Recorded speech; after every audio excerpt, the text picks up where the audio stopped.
Big boss 15 के grand premiere में अब सिर्फ 2.5 से 3 घंटे ही बाकी हैं और इसके बाद हमें बिग बॉस 15 के कंफर्म कंटेस्टेंट्स की ग्रैंड एंट्री देखने को मिलेगी। साथ ही वो घर के अंदर किस तरीके से एंटर करेंगे, किस तरीके से घर के अंदर एंट्री के वक्त दी गई चुनौतियों को पार करेंगे, ये भी हम सब साफ साफ देख पाएंगे।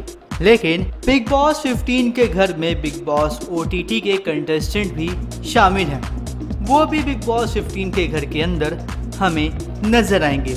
लेकिन तब भी अभी तक बिग बॉस के मेकर्स ने बिग बॉस के OTT कंटेस्टेंट्स की लिस्ट, प्रोमो या किसी भी तरीके की कोई भी पोस्ट शेयर क्यों नहीं की? ये सवाल हमारा नहीं है, ये सवाल फैंस का है।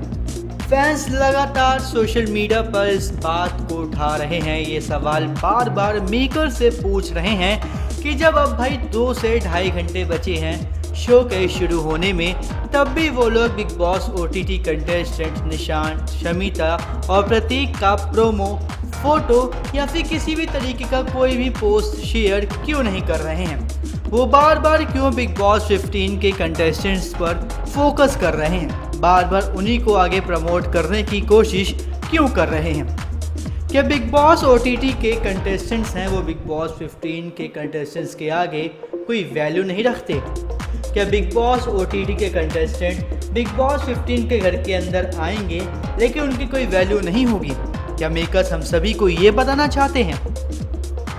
मतलब क्या होता है क्या नहीं, क्योंकि अभी भी 2 से 2.5 घंटे बाकी हैं और इस बीच भी शायद मेकर्स बिग बॉस OTT के कंटेस्टेंट्स का कोई प्रोमो या फिर कोई ना कोई पोस्ट या फिर कोई ट्रेलर रिलीज़ कर सकते हैं। इसलिए अभी भी हम ये उम्मीद रखते हैं कि शायद मेकर्स बिग बॉस OTT के कंटेस्टेंट का कोई ना कोई प्रोमो, टीज़र, ट्रेलर या फिर ये कहें कोई ना कोई पोस्ट शेयर ज़रूर करेंगे।